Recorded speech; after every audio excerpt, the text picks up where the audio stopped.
Assalamualaikum warahmatullahi wabarakatuh. Bismillah, alhamdulillah, salatu wassalamu ala rasulillah Sayyidina wa maulana Muhammad ibn Abdillah la nabiyya ba'dah wa ala alihi wa man tabi'ah minat dunya ilal qiyamah. La haula wa la quwata illa billah amma ba'du.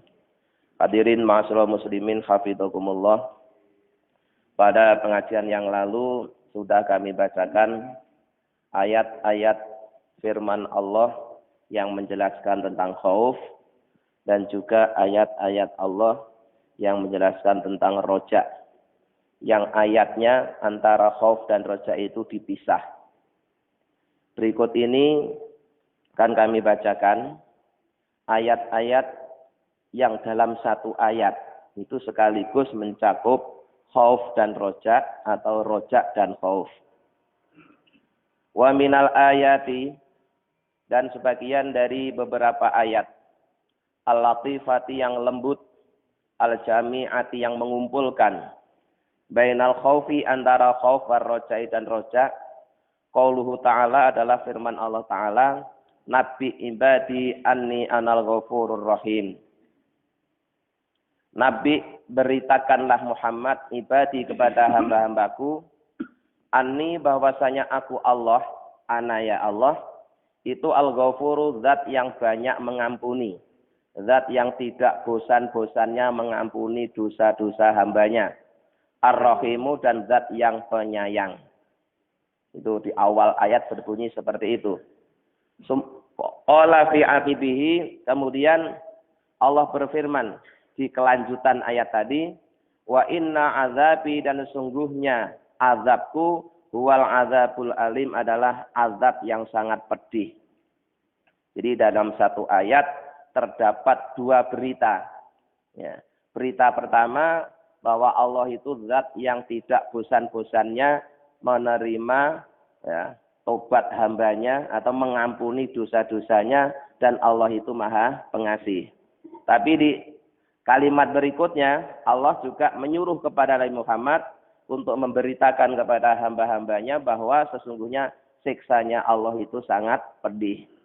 Jadi ini ayat yang mengandung roja dan khauf. Li alla yastauliya alaika roja'u bimarratin.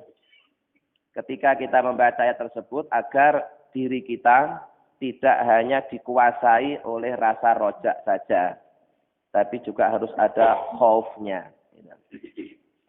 Wa qauluhu ta'ala, dan firman Allah Ta'ala, syadidul iqabi, bahwa Allah itu zat yang sangat berat siksanya. Summa qala fi aqibihi, kemudian Allah berfirman di kelanjutan ayat tadi, dzit tauli la ilaha illa huwa, bahwa Allah itu zat yang banyak memiliki anugerah dan tidak ada Tuhan kecuali Dia.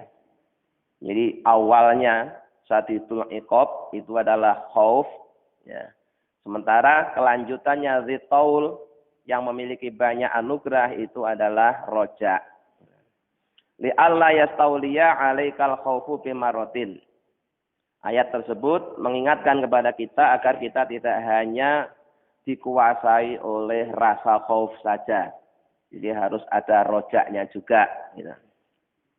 Wa ajabu minhu, dan ada yang lebih mengagumkan dari ayat tersebut. Qauluhu subhanahu wa ta'ala adalah firman Allah Subhanahu wa taala, wa yuhadzirukumullahu nafsah. Allah berfirman, Allah telah mengancam, menakut-nakuti kalian, nafsahu, dengan dirinya. Summa qala fi aqibihi, kemudian Allah berfirman di kelanjutan ayat tadi, wallahu raufum bil ibad, dan Allah itu zat yang maha pengasih terhadap hamba-hambanya. Jadi di awal Allah mengatakan bahwa Allah telah mengancam, menakut-nakuti hambanya, tapi kelanjutannya Allah juga menyayangi hambanya. Maka harus ada khauf dan roja. Wa a'jabu minhu, dan ada lagi ayat yang lebih mengagumkan. Qauluhu subhanahu wa ta'ala adalah firman Allah subhanahu wa ta'ala, man khosyar rahmana bil ghaib. Man, jarang siapa, khosya, yang takut, ar-rahmana, kepada zat yang penyayang, bil ghaibi, di tempat yang sunyi. Di sini ada kalimat takut tapi digandeng dengan yang maha penyayang. Kepada yang penyayang kok takut, itu namanya khauf dan roja. Ya. Kalau kepada yang maha memaksa terus takut, itu berarti khauf saja. Nah, ini disuruh takut kepada zat yang maha penyayang. Berarti dalam takutnya itu ada harapan. Itu maksudnya. Allah telah menggantungkan al-khosyata sifat takut bismillahirrahmani dengan namanya Ar-Rahman. Jadi kita disuruh takut kepada Allah yang maha penyayang. Kepada yang penyayang kita disuruh takut. Jadi berarti gabungan antara khauf dan roja. Duna ismil Jabbar tidak digantungkan atau disambung dengan nama Allah yang Al-Jabbar, Wal-Muntakimi dan Al-Muntakim, Wal-Mutakabir dan Al-Mutakabir. Seandainya kok ayatnya itu bunyinya man khosyal Jabbar atau man khosyal Muntakim atau man khosyal Mutakabir, maka isinya ayat tadi adalah khauf semua. Ya, khauf semua. Tapi karena disambung dengan maha penyayangnya Allah, maka dalam ayat tersebut maknanya adalah khauf yang dicampur dengan roja. Litakunal khosyatu ma'adzikri rahmah. Ayat tersebut mengingatkan kepada kita agar ketika kita takut, dalam takut itu disertai ingat kepada kasih sayang Allah. Fala takunul khosyatu tutiru qalbaka bimarotin. Jangan sampai adanya takut tadi menghilangkan rojak yang ada dalam hatimu. Fayakunu takhfifan fi ta'minin. Maka ayat tersebut memberi faidah agar ketika seseorang mengingat rahmat Allah, di dalamnya juga ada rasa takut. Wa tahrikan dan menggerakkan fi taskinin. Dalam ketenangan. Jadi di satu sisi dia nyaman dengan kasih sayang Allah, tapi di sisi lain dia takut dengan ancaman Allah. Akhirnya yang harus dilakukan adalah semangat menjalankan ibadah karena dorongan oleh roja dan meninggalkan maksiat karena ada sifat khauf. Kama taqulu sebagaimana kau mengatakan ama tahsal walidatar rahimah. Apakah engkau tidak takut kepada ibumu yang penyayang? Ya, ada kalimat begitu. Ada seorang menasihati anak kecil, apakah kamu tidak takut kepada ibumu yang penyayang? Kepada ibu yang penyayang kenapa takut? Itu namanya ya khauf disertai roja. Kalau seandainya apa kamu nggak takut sama ibumu yang kejam? Ini berarti khauf semua. Khauf semua. Tapi ini aneh kalimatnya itu, apa kamu nggak takut kepada ibumu yang penyayang? Berarti ini ada gabungan antara khauf dan roja. Ama takhaufu, apakah kau tidak takut al-walida kepada bapakmu al-musfiqah yang juga penuh belas kasih? Apa kamu nggak takut kepada bapakmu yang selalu menyayangimu? Ama tahzarul amirul karim, apakah engkau tidak takut kepada raja yang dermawan, raja yang mulia, bukan raja yang diktator. Ini kalimat-kalimat yang maknanya adalah gabungan antara khauf dan roja. Wal muradu yang dikehendaki min dzalika dari kalimat-kalimat tersebut dan juga ayat tersebut ayyakuna tariqu adlan, bahwa engkau harus menapaki jalan yang adil. Jadi jalan yang adil itu jalan yang ada khaufnya juga ada rojaknya. Tidak khauf saja juga tidak rojak saja. Di jalan yang dilewati itu ya sebelah kanan khauf, sebelah kiri rojak. Atau sebaliknya kanan rojak, kiri khauf. Jangan hanya lewat rojaknya saja, jangan hanya lewat khaufnya saja. Nah, fala tadhhab ila amnin wa kunutin.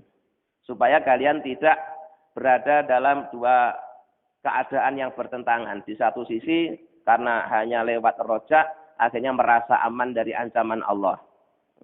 Atau di sisi lain karena hanya ada rasa takut kepada Allah akhirnya timbul putus asa. Nah itu nggak boleh kedua-duanya itu. Ya. Jadi harus ada khaufnya, ada rojaknya. Ja'alanallahu wa iyyakum minal mutatadabbirin. Semoga Allah menjadikan kita semua orang-orang yang merenungkan ayat-ayat Allah tadi. Lihadza dzikril hakim, kepada peringatan yang maha bijaksana ini, wal amilina bima fihi, dan semoga kita orang-orang yang bisa mengamalkan apa yang ada di dalamnya, bi rahmatihi, karena mendapatkan rahmatnya Allah. Annahu, bahwasanya Allah wa ya Allah itu al-jawadu, zat yang firmawan, al-karimu, yang mulia.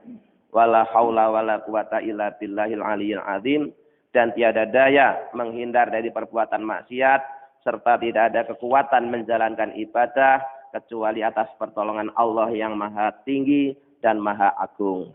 Itu hal pertama yang harus selalu kita ingat berkaitan dengan khauf dan roja.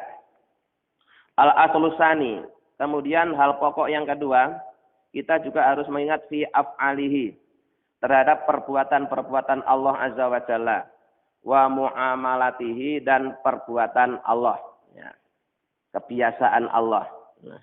Amma min janifil khaufi, adapun yang berkaitan dengan perbuatan Allah yang bisa menimbulkan rasa khauf, rasa takut, fa'lam, maka ketahuilah, kita disuruh mengingat kisah yang dialami oleh iblis. Ana iblisa, sesungguhnya iblis itu abduhu, ya, telah beribadah kepada Allah samanina alfasanatin, selama 80.000 tahun. Di iblis itu pernah beribadah kepada Allah, taat dan tunduk kepada Allah selama 80.000 tahun. Ya. Falam yatruk, maka si iblis tadi tidak meninggalkan fima, ya, pada satu tempat. Kila mau diakodamin, dikatakan yang dimaksud satu tempat itu tidak ada di bumi ini, atau di tempat mana saja yang cukup untuk setapak kaki, illa wasajada, kecuali iblis tadi sujud, ya, Allah Ta'ala fihi. Jadi tidak ada tempat yang belum pernah dipakai untuk sujud kepada Allah oleh iblis. Nah, jadi iblis itu karena telah beribadah kepada Allah selama 80.000 tahun, sehingga tidak ada tempat setapak pun yang belum pernah dipakai untuk sujud iblis kepada Allah. Summa taroka amron wahidan. Kemudian si iblis tadi hanya meninggalkan satu perintah Allah, yaitu tidak mau sujud kepada Adam. Tidak tunduk kepada Allah, nggak mau hormat kepada Adam. Di sujud kepada Adam itu maknanya bukan sujud menyembah, tapi sujud hormat. Fataradahu an babihi. Kemudian hanya karena satu kesalahan tersebut, iblis tadi ditolak oleh Allah dari depan pintunya. Wa daraba biwajhihi, dan Allah memukulkan ke wajahnya ibadata samanina alfasanatin, ibadahnya selama 80.000 tahun. Jadi walaupun dia sudah taat ibadah, tidak pernah berbuat maksiat, bahkan tidak ada tempat yang tidak pernah dipakai untuk sujud selama 80 tahun, tapi karena satu kesalahan, akhirnya ibadahnya tadi itu dilemparkan oleh Allah ke wajahnya iblis. Iblisnya diusir. Nah, apa kita tidak takut kalau kita melihat perbuatan Allah seperti itu? Itu yang dimaksud dengan yaghfiru liman yasha wa yu'adzibu man yasha. Ya. Walaupun dia sudah beribadah selama 80 tahun, 80.000 tahun, ya, tapi jika Allah ingin menyiksanya bisa saja. Hanya dengan satu kesalahan ternyata ibadahnya selama 80.000 tahun tidak ada artinya sama sekali. Itu 80.000 tahun loh. Kita cuma berapa tahun? Itu pun kita masih banyak maksiatnya. Kita maksiat tidak hanya sekali. Iblis itu maksiat hanya sekali. Ya. Hanya gara-gara maksiat sekali, ibadahnya selama 80.000 tahun ditolak oleh Allah. Wala'anahu ila yaumiddin. Dan Allah melaknatinya selama-lamanya sampai hari kiamat. Ya, jadi dilaknat itu dijauhkan dari rahmat Allah. Walaupun dia sudah pernah ibadah selama 80.000 tahun, ya, Akhirnya ibadahnya ditolak, diusir, dimurkai sampai kiamat. Wa adalahu adzaban alima. Dan Allah telah menyediakan pada si iblis tadi azab yang pedih ila abadil abadina, selama-lamanya. Jadi kalau kita ingat akan kisahnya si iblis ini, maka kita pasti akan takut. Iblis saja yang sudah beribadah 80.000 tahun, hanya satu kesalahan, ditolak seluruh ibadahnya, dilaknat, disiksa, disediakan siksa. Bagaimana dengan kita yang ibadahnya enggak ada 80.000 tahun? Maksiatnya tidak hanya sekali, berulang-ulang kita ini berbuat maksiat. Bahkan bisa jadi maksiatnya lebih banyak daripada ibadahnya.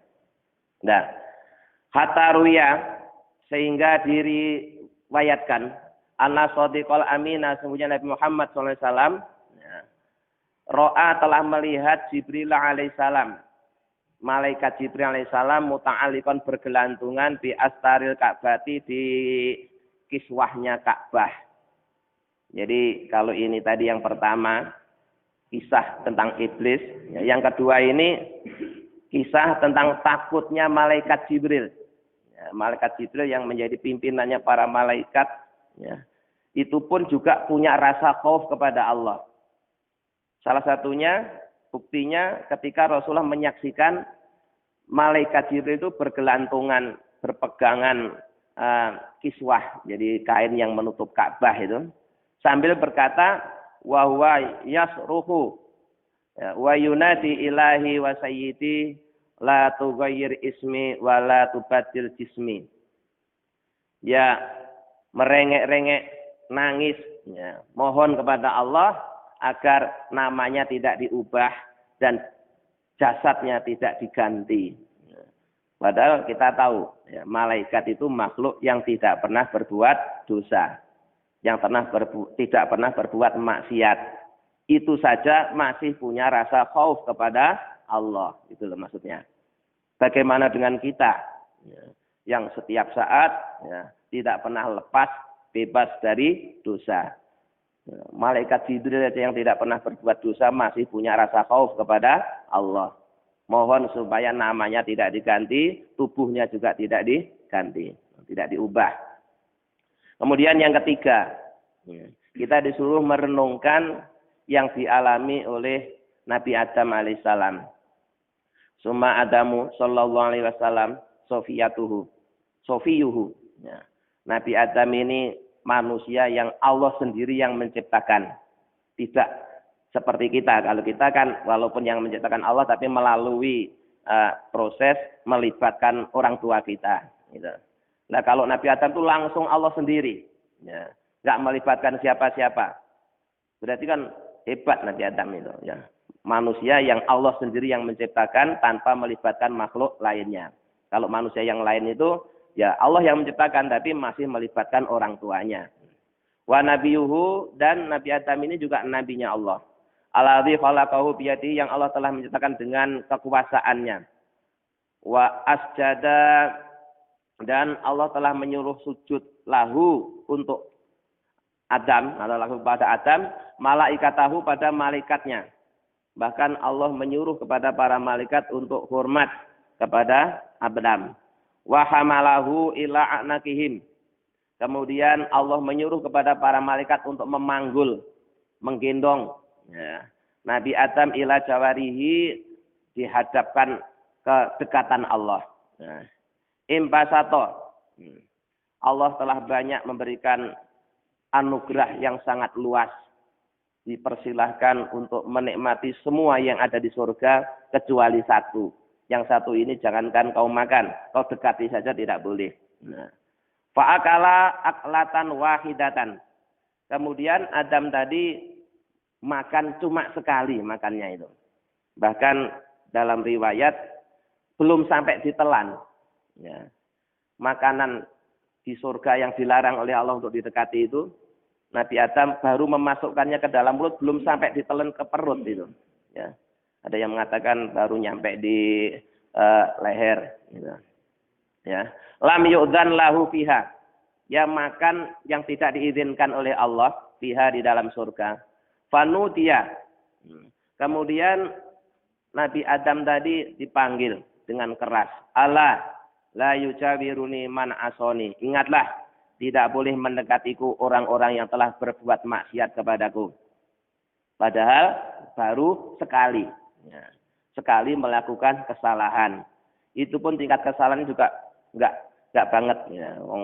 Makannya itu belum sampai ditelan. Nah, kalau ditelan belum sampai ke perut. Akhirnya apa? Wa amara malaikatal ladina hamalu sarirahu. Dan Allah menyuruh kepada malaikat yang tadinya untuk memanggul Nabi Adam tadi itu agar menurunkannya, ya. Min samain, ya, ila samain. Diturunkan dari satu langit ke langit berikutnya sampai kemudian, ya, diturunkan ke dunia. Hatta auqa'uhu bil ardi. Sampai kemudian Nabi Adam itu diturunkan ke bumi. Padahal kesalahannya cuma satu. Walam yakbal taubatahu fi. Dan Allah tidak serta-merta langsung menerima tobatnya. Fi marwiya hatta baka ala zalika. Sehingga untuk menyesali satu kali kesalahan itu, Nabi Adam harus bertaubat menangis mi'atai sanatin selama 200 tahun. Bayangkan, ya, makhluk pilihannya Allah, yang menciptakan Allah sendiri. Allah nyuruh malaikat untuk menggendongnya, memanggulnya di hadapan Allah. Cuma gara-gara melakukan kesalahan satu kali, kemudian diusir oleh Allah, ya, dan tobatnya tidak diterima sebelum sampai 200 tahun. Itu yang dialami oleh Nabi Adam. Bagaimana dengan kita? Maka ketika kita mau merenungkan kisahnya iblis, ya, kisahnya malaikat Jibril tadi, dan juga kisahnya Nabi Adam ini, maka sudah sepantasnya jika kita ini harus memiliki rasa khauf. Walaupun kita sudah rajin ibadah, ya, tetap tidak boleh merasa aman dari ancaman Allah.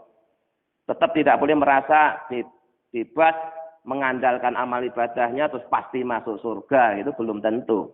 Ya, bisa saja Allah, ya tadi itu, yu'adzibu may yasha wa yaghfiru liman yasha. Iblis saja yang sudah 80.000 tahun beribadah, satu kali kesalahan dilaknat sepanjang masa. Nabi Adam yang Allah ciptakan sendiri, ya, satu kali kesalahan harus bertobat selama 200 tahun. Bagaimana dengan kita? Mari hal ini kita renungkan agar dalam diri kita selalu ada sifat khauf. Nanti ada setelannya, pasangannya berikutnya nanti rojak. Ini baru nyampe ke khaufnya saja.